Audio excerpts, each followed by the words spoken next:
divine purpose, divine attraction. One presence, one power, divine spirit in me. One presence, one power, divine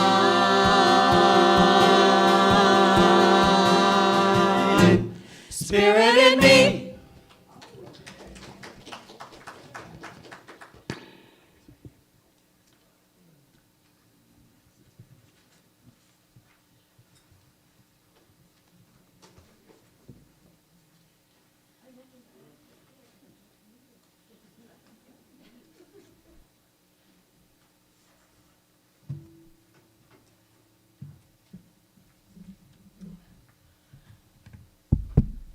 On? Is this on? Yes. That's good.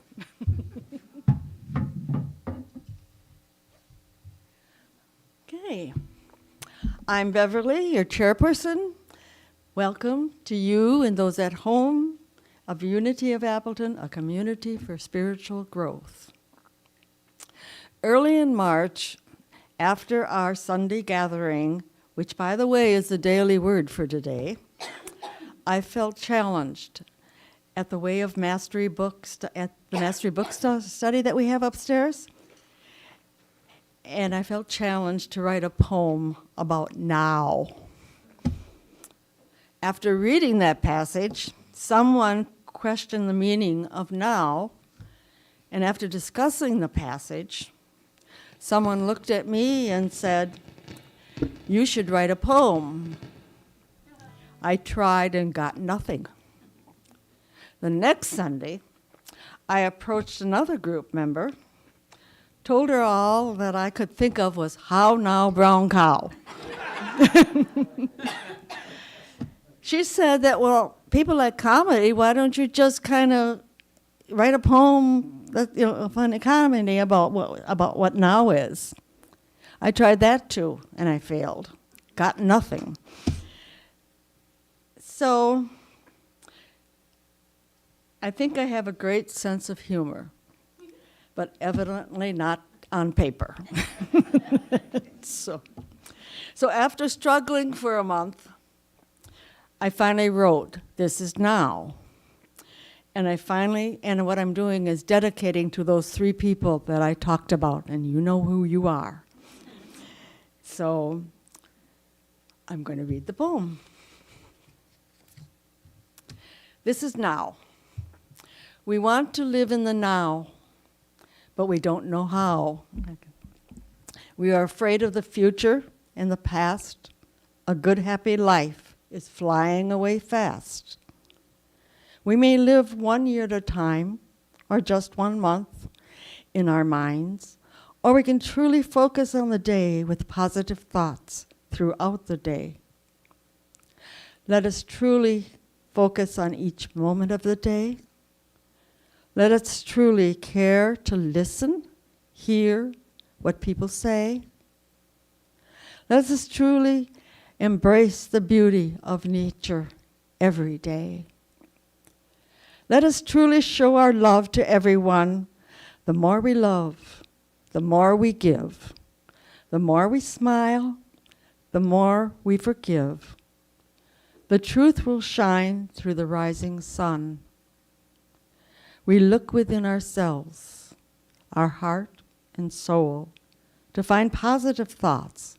That is our goal, which leads to fulfillment in our lives as we live this world through God's eyes. This is it. This is now. Thank you. So, we are going to, together, do our vision, a world powerfully transformed through shared spiritual awakening.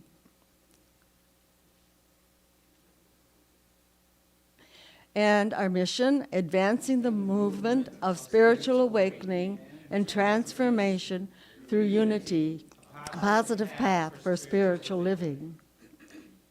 And our values, abundance, acceptance, community, diversity, integrity, joy, and love. And the daily word.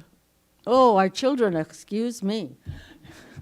Unity of Appleton sees the divinity in all children and nurtures their unfolding spirituality. And now the daily word. We gather and magnify the presence of God. As I gather with others in the spirit of love and peace, my awareness of God's presence becomes more powerful, even palpable. Together we create an energy, a vibration greater than any of us has alone. I am comfortable and at ease when I notice our differing appearances, preferences, backgrounds, and opinions, because I am reminded of the limitless diversity of divine expression and my place in it. When I join in fellowship with my family, friends, and all others who are dear to me, each of us becomes a mirror for the others. We see in one another the divine presence that lives in and expresses as every person. The unifying energy of divine love unites and binds us together. In this love, we are one. And that from the Bible, how very good and pleasant it is when kindred live together. I'm going to read that again. How very good and pleasant it is when kindred live together in unity. And that's Psalm 133, verse 1. Thank you.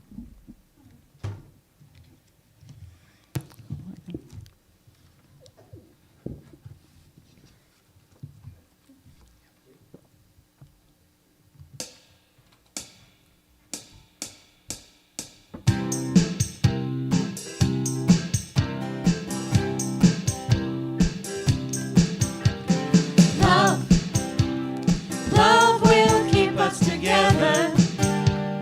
Think of our love whenever some sweet talking fear comes along, singing its song.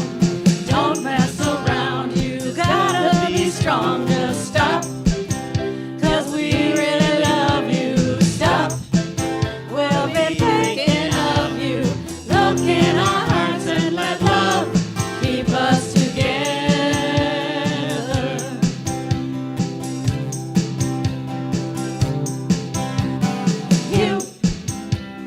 You and I, are we now? It's love that sets us free now. When that pain starts hanging around, talking you down, here with your heart and you won't hear a sound. Just stop, 'cause we really love you. Stop, we'll be thinking of you. Look in our hearts and let love keep us together forever.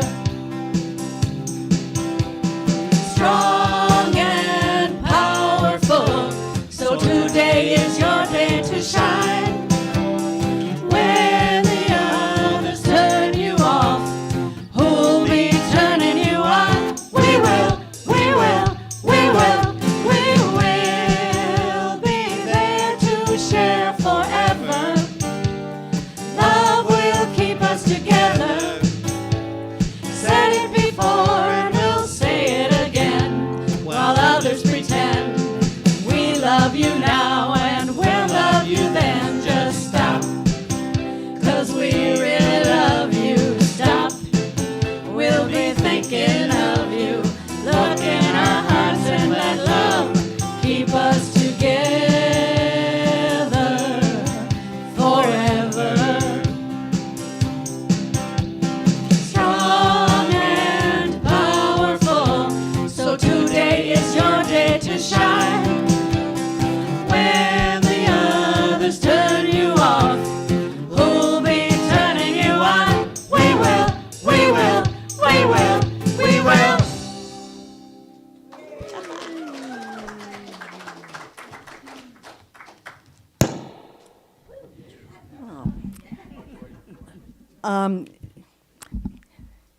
Bedford is going to be speaking today. He's been here a long time, member of Unity of Appleton, a prayer chaplain, a student of Course in Miracles, and a counselor at the Wellness Counseling Center. He also teaches emotional freedom techniques, EFT. I never knew what that meant before. Tapping, EFT, tapping. That I know. He's a wonderful human being. Don't we all know that? We all have appreciated at Unity for many, many years.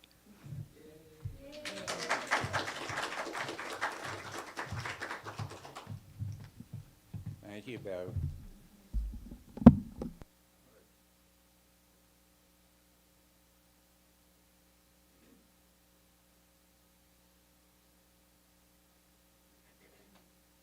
There we go.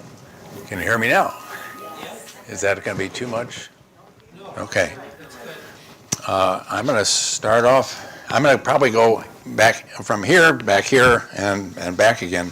But I'm just starting here, reading from a very short poem from The Way of Mastery, which is what Jay leads us through every Sunday.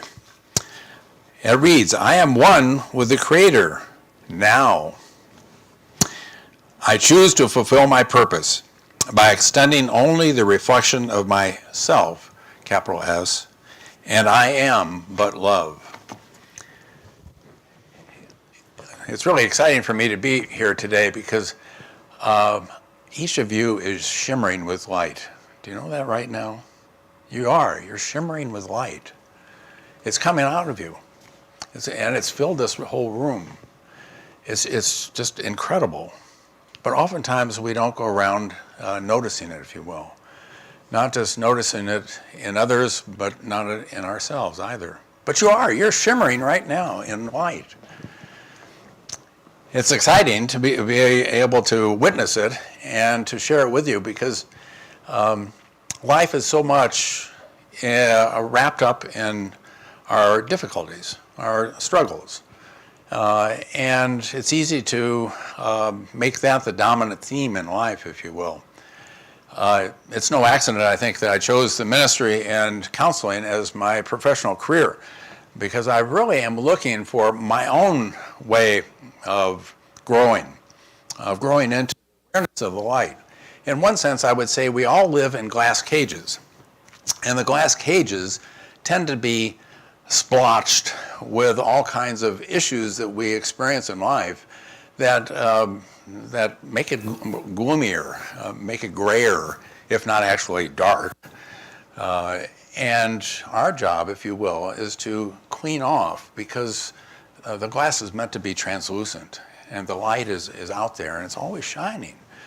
And it's for us to do the cleaning off. However, and this is one of the paradoxes, I think, of life, is that we don't have to clean off at all. You know, I've been going through years of my own therapy, of years of training, years of doing therapy, and a lot of it has certainly helped me as well as helping, hopefully, others people. I've shared with you the idea that growth is a spiral. And as you spiral, and as you grow, you spiral upward to a new elevation, a new level, and your perspective is emboldened, if you will, and clearer. But as a spiral, you come back around, don't you? And so I find that issues that are fundamental to me still appear in me. Yesterday we were sharing some of our vulnerabilities, our personal stories in the workshop that we attended. And those of you that were there will remark on how powerful that was. From my point of view, my father died when I was about 13 or 14 of a congenital heart problem. I didn't know that prior to his death, but he was always less robust than I wanted in a father. And there were other friends' fathers that seemed more robust, and I was kind of envious of it. Well, it happened that my father was slight in stature, was discovered with this congenital heart problem as a child, and had to be much quieter. But he took pride in some of my endeavors, such as what was called Corey League. It's a little league baseball. And I was maybe a C-plus athlete, but he really took pleasure in me in doing that. And because he was also came across in a weaker sort of way, I really sensed, and I couldn't articulate it at the time, but I certainly can in years past since, that I needed to be a kind of surrogate, stronger person for my father. And it really lent itself into some difficulties for me. I grew up with the nickname Biff, and I think I've said that to some of you, and found out that my mother, who gave it to me, found out later that my grandfather, whom I'm named after, was also nicknamed Biff. But at any rate, when I went through some of my own therapy, a psychiatrist, that this is years and years and years ago, said to me, that's kind of a juvenile name. What about taking your given name? And so I did, and that was more adult, but Bedford is a pretty formal name. And as such, it loaded me even further into having to be strong, having to be successful, and look good and all that kind of stuff. And so there was a mixed bag about it. I was more adult, yes, but I was continuing to play out the identity of having to be strong and successful and all that. So there's a lot that goes into a name. The point being that my attempt has been to grow in ways that become less and less encumbered by that my glass cage becomes clearer and clearer. And that's really what I'm offering this morning, is that to clear up our glass cage. And it occurred to me not that long ago that because of the spiral effect, that we do come around to our issues time and again. Even though they may be less onerous, less burdensome, they're still there. And there's a point at which I think we can transcend it by leaping, if you will, into what is always there, and that's the light of love, the Christ that we all can affirm indeed is ours. And as we do that, it's like the splotches on the glass cage suddenly begin to disappear. Or if they're still there, it no longer matters so much, because we're really into who we really are. And so we can transcend having to let go of everything that we've encumbered and accumulated in life, and enjoy simply the truth of who we are. And so I entitled this morning, Being the Christ, because we know that we are the Christ, I think. We always affirm that. And it seems to me there are three essentials to owning the truth that is revealed for most of us through Jesus, not in the traditional sense, but traditional Christianity, but in the way Unity looks at it. And they're encapsulated, I think, by Christmas, Easter, and Jesus' life. Let's just say a little more about both, or all three. Christmas, it seems to me, was a very kind of gentle wind blowing into human existence in the life of a baby, that there is only love, there's only light, and it's coming through a baby. And then Jesus lives, and I think the key, he was filled with all kinds of stories and parables, but I think the key one that stands out for me is the parable, or not the parable, the story of the prodigal son. I'll mention that in a moment. And then we have Easter. And Easter, which of course we celebrated last week, is, I think, like a hurricane of love. It's what is more powerful than realizing that not even death can take away love. It's phenomenal. And so Jesus comes in as a gentle wind and goes out like a hurricane. And we are the beneficiaries. Well, in the midst of his life, I think the prodigal son is a way of exemplifying that, only in ongoing life or human life. And as you recall the story probably, there was a man of great means, and he knew he had 2 sons, and he knew he was going to divide them up. And so he told both of them, each of you have half of my wealth. Well, the younger one decided he was going to take advantage. And so he asked for the wealth, and he decided, this is boring life here on the farm. Let me go out in the world and really enjoy myself. And so he took the money. Father said nothing. He said, it's yours. And squandered it, as you may remember, living very loosely, if you will. And then so to the point where he was destitute and starving. And he told himself he went to, I think, a farmer and decided that he would eat the pig slop just to stay alive. But he realized, hey, wait a minute, this is terrible. My father's servants eat better than I do. So I better go to my father and say, I'm sorry, I sinned against you, is the language, and please forgive me. And so he does.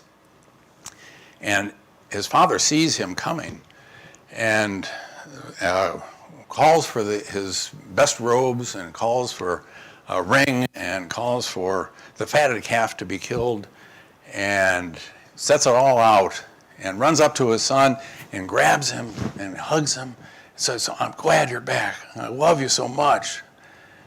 And the older son, he's offended. How could you do this? Look, I've been a faithful son to you all these years, stayed by your side and done everything you've asked. And you're treating my brother like that, and he did everything against you? And father says, my son was lost and now he's found. I love him, I love you, and everything is mine is yours. To me, isn't that emblematic of what the love is that governs everything? It's always embracing. It's always forgiving. It's always letting go. And it's always including in a warm embrace of love. I don't think there's anything that can lead to that more fully than our identity as the Christ. If you had anybody in all of history that you could spend an hour with, who might it be? Now, just to yourself. But who would you like to spend an hour with anybody that you could? To know anything that you long to know? Well, for me, it's Jesus. I was at an Edgar Cayce conference back in the early 80s. For those of you who know Edgar Cayce, he was a prophet, if you will, especially of medical things, would go into a trance and come out with medical solutions to all kinds of problems. And he was renowned. And there's a library of his out in Virginia Beach. Anyway, there was this conference or seminar of his down in Madison. So my wife and some others went down. This is back in the early 80s. And at one point, we were led through a meditation, only to a certain point, and then you were free to kind of take that meditation wherever it just seemed naturally to go. Well, for me, it led me to the Buddha and Jesus. I was beginning to wrestle with whether I could stay in Orthodox Christianity, because that's where I was ordained and serving. But there were two principles that I could no longer tolerate of sin as a basic feature of ourselves, and as salvation through only the effect of Jesus. But I wasn't sure what to do, because my whole career up to that point, my whole training and everything had been into that traditional kind of theology. So I went up to the Buddha because Buddha represented alternative path. And my question was, it is okay to pursue something as an alternative? And Buddha just went like this. That's all Buddha did. And over there was Jesus. Because Buddha knew that it wasn't, the authority wasn't in Buddha to give me an answer. The authority was in Jesus. And that's true. So I went over to Jesus and I asked the question, is it okay to search and to look at other paths, if you will? And Jesus immediately, there was no hesitation whatsoever, said, yes, go and do it. I was really free. But that kind of experience wasn't just hearing that, it was feeling it. It was knowing it deeply within me, that I truly was free. And thereafter, the Course in Miracles that I'd already picked up, but never really got into, really became a path. And long story short, so did Unity years later. And now Way of Mastery, the Course of Love, etc. One of the things that really catches me about Unity is the first principle. God is all in all. Well, if that's true, then of course, as you know, we're God too. We're an expression of God. Now we know that intellectually, but it's another thing to know it in our heart. And I'll lead you to an experience, hopefully, an exercise hopefully in just a few minutes, to help anchor it in your heart. That you see the light that you are, that's shimmering right now, and that is in this room. And it's always there. Not just here, but everywhere. There's a quote by a man named Andrew Harvey. I don't know if any of you have heard of him. He's a passionate, he's a Christian. He was born in India, educated at Oxford, joined Hinduism and Buddhism. So he's fluent in all the world's religions. But Jesus for him is a very powerful figure. I'm taking a class with him online, and his passion just pours out of him, of being the light. And this is a quote: "Unconditional love really exists in each of us. It is part of our deep inner being. It is less an active emotion as it is a state of being. It is not, I love you for this or that reason. Not, I love you if you love me. It's love for no reason. Love without an object." So we have to incorporate that. And incorporate means corporal. It means body. It means getting inside of us so that we're emotionally in touch with it. And that's really, I think, our journey in life. Yes, we need to clean the glass cage that we're existing in, but ultimately, it's not about cleaning it, it's about recognizing that there is a light not only that's trying to stream through that glass cage, but that's coming out of us to stream out of that glass cage. And as we do that, we can transcend a lot of the, we can continue to still feel, can dog us, if you will. And that's okay, that's part of the human experience, but it's not to be locked into that human experience.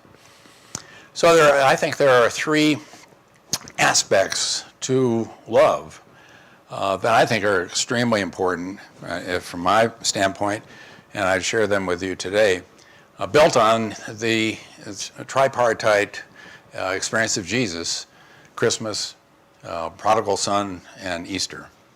That really exemplifies what is being the Christ for ourselves. Just as a quote, "The ultimate mystery of our lives is God's unconditional love for us." Again, it's something that I think we easily can affirm and know, but how about getting into the guts of it, if you will? So the first one, characteristic or trait of love, I call it the unconditional. When I went to Buddha and Buddha motioned me over to Jesus, it really was informing me that it's not sectarian, it's not about a particular belief system, it's about being liberated. And Jesus simply had the authority for me to be a liberator, if you will, into something that's unconditional, that nothing can impair us from love. I mean, let that soak in. Isn't that just unbelievable? That there is nothing, no matter how agonizing a thing may be, traumatic a thing may be, Ukraine crisis is, and all kinds of things throughout human history, and will probably continue to in one form or another. It doesn't matter. Yes, it matters in the human sense, but that's it. It doesn't matter in this unconditional, love is forever truth. And as we get into it, we can then take a look at the world's issues and our own particular issues from a whole different perspective. I like to think of Putin, who is one of those people that at this stage, a lot of us like to dislike and judge. I think he's living in a very dark glass cage. But he still has the light streaming out from him, and he still has the light surrounding him. But the darkness of the cage just doesn't allow him to witness it. But if we can recognize that that's true for him and it's true for us, that's awesome. And it can break some of the hindrances that we can accumulate from owning that it's true for everybody and everything in every situation, no matter how horrendous it may seem. So nothing can keep us from the love that is there. That's the unconditional. Universal is the second one. And again, I think Buddha represented something that was an alternative to Christianity. But, focused or pointed me to Jesus, not because it was about Christianity that was more fundamental. No. It was just that was my roots that had the ability to free me. And I think that's the universality of the message, that we're all the Christ, that we're always love. And it doesn't matter if you grew up over in India or in the slums of wherever. It doesn't matter. It certainly matters as a human experience, of course, but not ultimately. And the more we can really take that in, that there are no barriers, really, is what universal means. There are absolutely no barriers. We like to artificially impose barriers, and we do a lot of them. We all do, I do too. But they mean nothing in any ultimate sense. And let me just...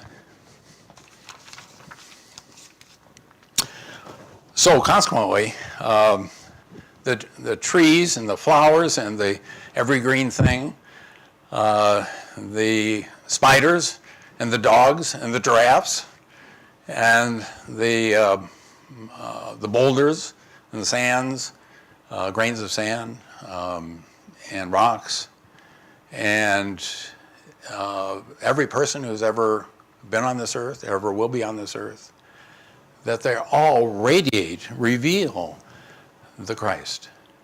It's all part of God. And so there is nothing, even the so-called inanimate things, such as the chairs we're sitting on right now, that isn't of Christ, isn't of God, isn't of love. Everything is. It's universal.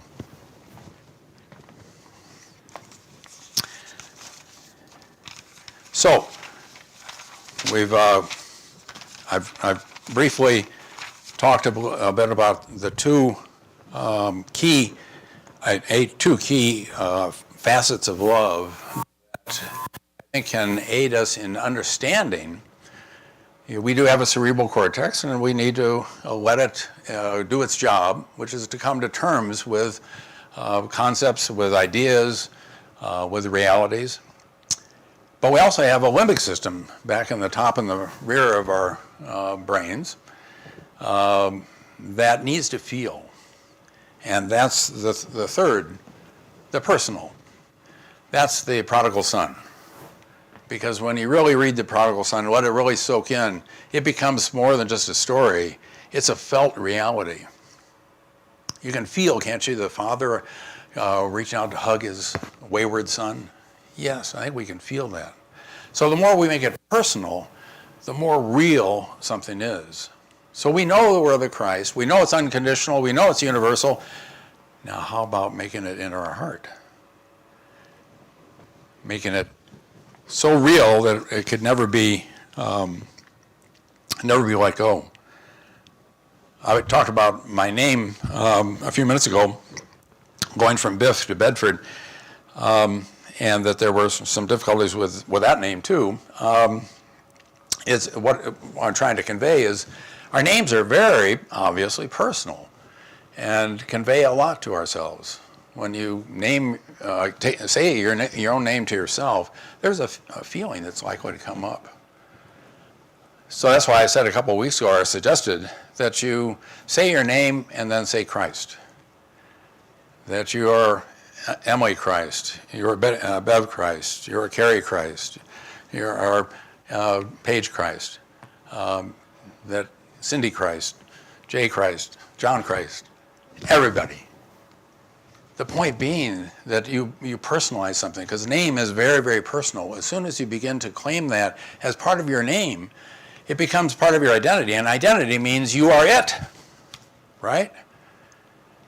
So another way of doing that, I think, is that our heart knows certain things that our brain, or the cerebral cortex part of our brain, can never quite fathom. It can wrestle with it, but not come to a point of true knowing by just pure reason. I was a student of philosophy in college, and all kinds of proofs for God's existence, and they could be then undone too. In other words, there was no way to argue yourself into the existence of God. But what about feeling God's presence? Isn't that something else? Nobody can take that from you, and you can't prove it to anybody. Those of you who are parents, or those of you that just simply love another person, you can't prove that, but you know that. You know it with every bone in your body. Well, that's what I'm talking about, being the Christ. To come to the point where you know it in every bone of your body. And I think that's through our heart, not through our mind. I oftentimes think when I'm at a sporting event or the PAC, Bev was talking about going to the PAC last night, or any large gathering, that I sometimes think, well, we're all Christ, we're all love, and my mind just can't quite get around it. I don't know about that person. And it's so easy to make judgments, etc. But my heart does. And if I look through my heart to that gathering, it's a whole different ballgame. It's a whole different experience. Yes, then everyone, I am part of everyone, everyone is a part of me. We're all the Christ. Through the heart, not through the cerebral cortex. Now, can you prove that? No, you can't prove it, but you know it. And what you know is what we're really after here. So I'm going to invite you to, two exercises. One is think of being the Christ. Put that in your mind. Feel being the Christ, if you will. And be aware of some judgment you hold. Something that you go, about. And as you hold that awareness, tell yourself you're the Christ.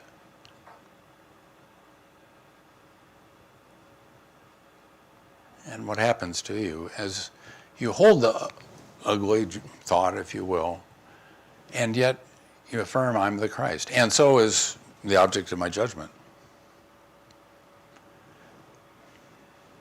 Doesn't it reframe things? Which is a very powerful part of doing therapy, is always offering a new a reframe. And there isn't anything that we humans can experience in life that can't be reframed. And that reframing brings out a whole different feeling response. When you recognize you are the Christ, even in the moment of maybe your lowest sense of being yourself and one that you don't like about yourself, I've got those things too, and you're the Christ. That's one way of neutralizing the tendency to divide things into two. That there is the Christ and there is stuff that doesn't seem to be the Christ. Just the Christ. Even in the stuff we don't like. So that's one exercise. And another exercise is borrowed from a couple different sources, and I do this now along with the tapping.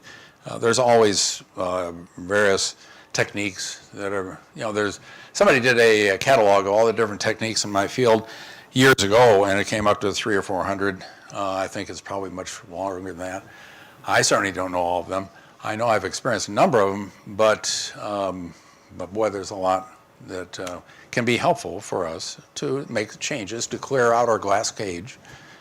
Well, this is a couple, as I said, is joining of two. One called holistic releasing, the other called effortless mindfulness. And what I'm inviting you to do is to go into your heart, not your head, to visualize having your awareness from your heart. Visualize being in your chest and watching your heart beat. Watching your lungs fill up and exhale. So you're not operating from your head, you're operating from an awareness in your chest of the awesomeness of your heart, of your lungs.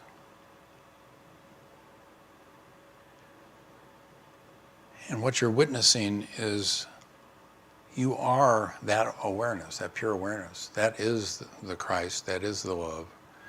And your heart area, not necessarily just physical heart, but your heart area radiates. It's like a vast tuning fork or antenna to the universe of love, to the unending, infinite supply of love that creates everything out of that pure awareness. So as you increase your awareness that you are that love by being the awareness in your chest, watching your heartbeat, and witness the light that's surrounding you in your chest. Witness the light that is emanating from outside and inside simultaneously. Feel it envelop you. Feel it radiate from you.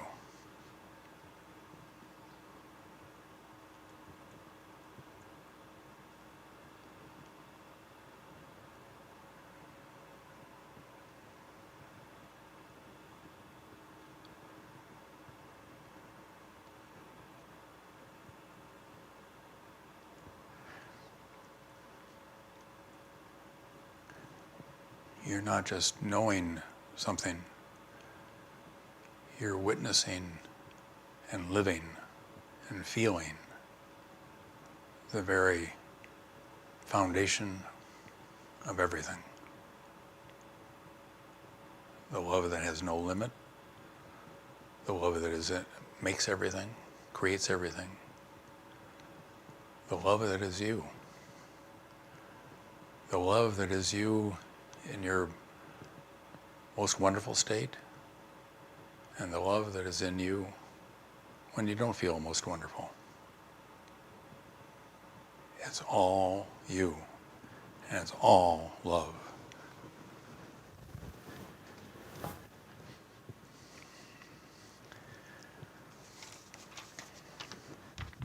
So I welcome you back.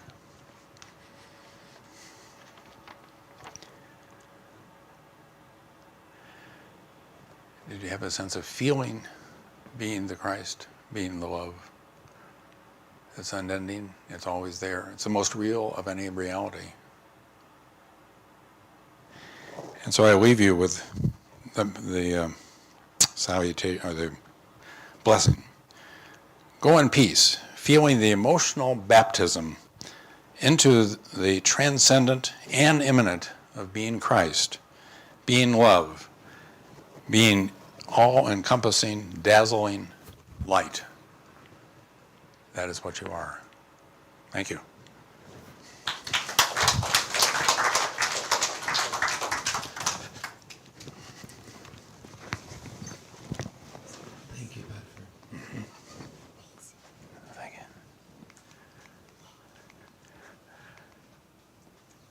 now invite you to begin to prepare yourself for reflective personal prayer and guided musical meditation, after which I ask that you remain in essential silence during the music.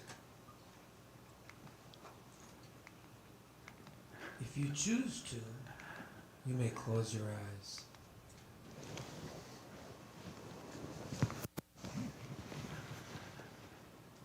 Feel the weight of your body as it relaxes into your chair and you let go of today's anxieties.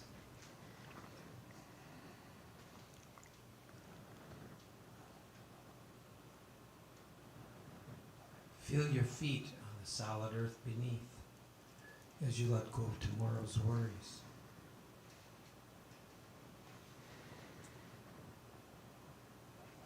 Become aware in this moment of your breathing. As you breathe in life and breathe out love.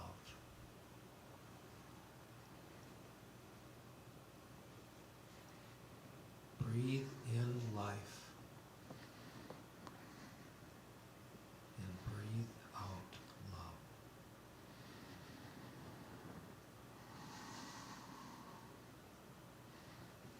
And as you become centered, focus your attention on your beautiful heart, your beautiful Christ self.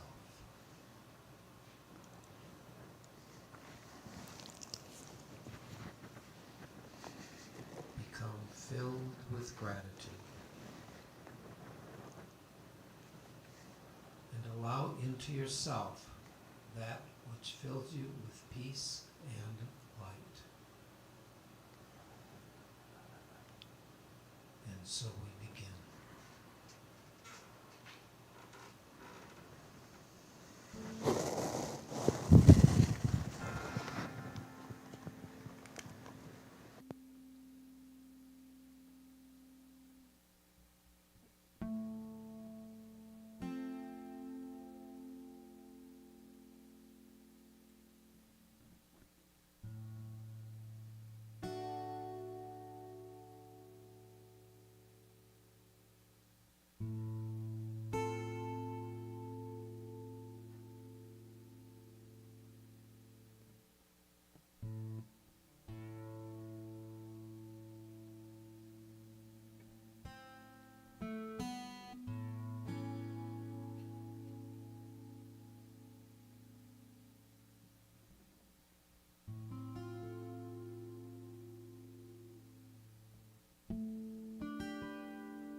invite you to gently return to this place.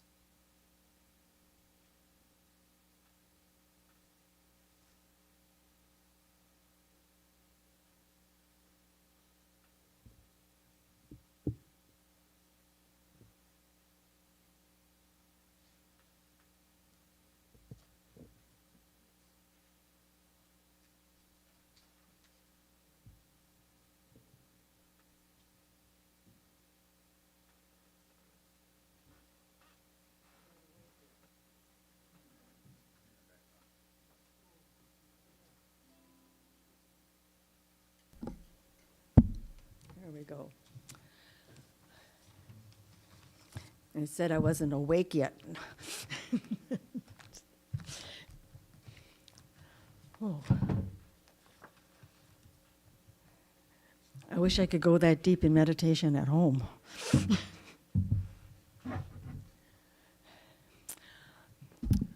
Okay, we have announcements. Inviting nature lovers this Saturday, April 30th. The end of April already. April 30th from 1 to 2:30 p.m. to the Wild Ones Center. I don't know what the botanist and naturalist David Egan will speak about edible plants and teach us to make a wild fiber twine bracelet. As we hold the Ukrainian people in our hearts and prayers, we are open to help in other ways. We are celebrating monetary donations for Wisconsin Ukrainians Incorporated, which provides goods to refugees, and a donation basket is on the greeter table. Please sign up at the Connect and Serve table to make coffee. Don't make the coffee there. It only takes a few minutes of your morning, thanks to the Way of the Heart group volunteering, volunteering to clean up after our coffee time. Well, thank you, Way of the Heart group. Is that it then? Or? Carrie, did you have anything else to say? Oh. Okay. Mark your calendars. A new workshop with Reverend Phil titled Healing Our Past, Creating Our Future will be held May 21st from 10 to 4. All past and present Unity members and friends are encouraged to attend. The workshop will be held at Unity, and Reverend Phil will lead via Zoom. We will be discussing how we got to where we are and what we want for the future want the future to look like for Unity of Appleton. Since this is an all-day event, we will have a potluck lunch. We always like to eat. So, yes. I need to make a correction. It's not called healing our past, it's called honoring our past. That was my fault. It's called honoring our past. Honoring our past. Okay. Okay. I don't even remember reading that. So, now, affirmation of prosperity. Unity of Appleton is alive with the energy of a spirit in the flow of divine abundance and radiant with unlimited possibilities.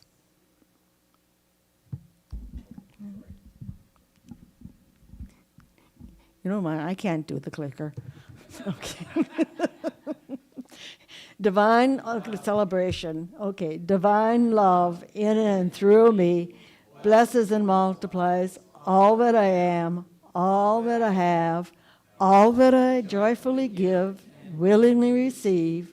I give in love, and I trust God as my source.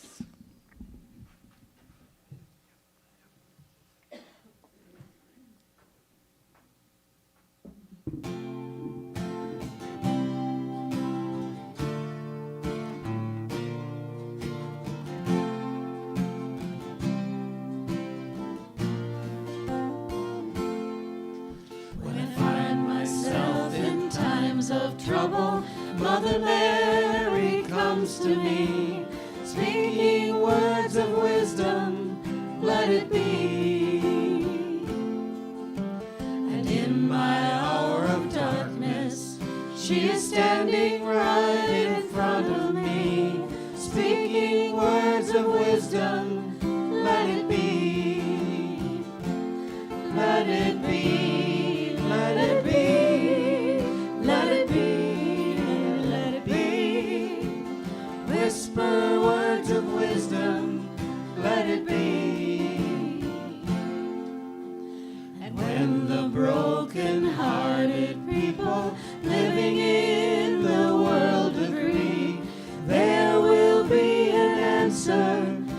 let it be.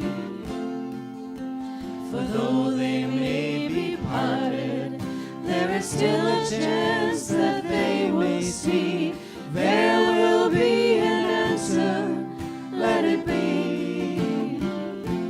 Let it be, let it be, let it be, let it be. There will be an answer, let it be. Let it be, let it be, let it be, let it be. Whisper words of wisdom, let it be.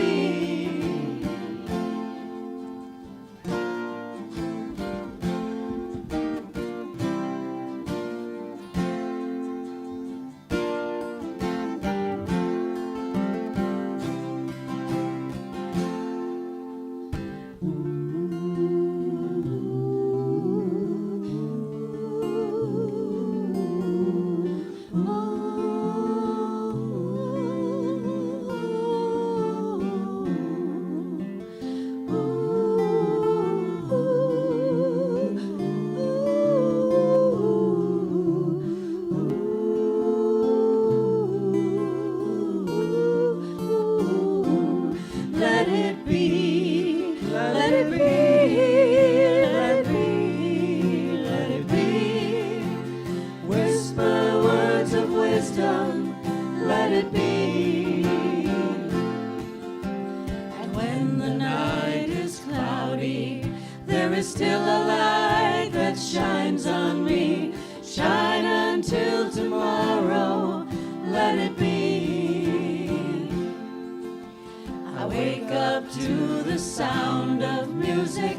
Mother Mary comes to me, speaking words of wisdom. Let it be. Let it be. Let it be. Let it be. Let it be. There will be an answer. Let it be. Let it be. Let it be. Let it be. Let it be. Whisper words of wisdom. Let it be.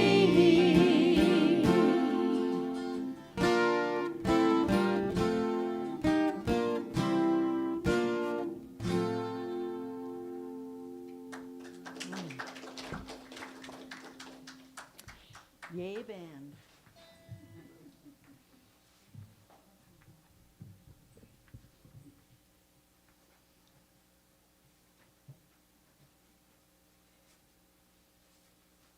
God, we are grateful for these offerings today. We are grateful for the prosperity and unity of Appleton, and the love and friendship we see within our unity family.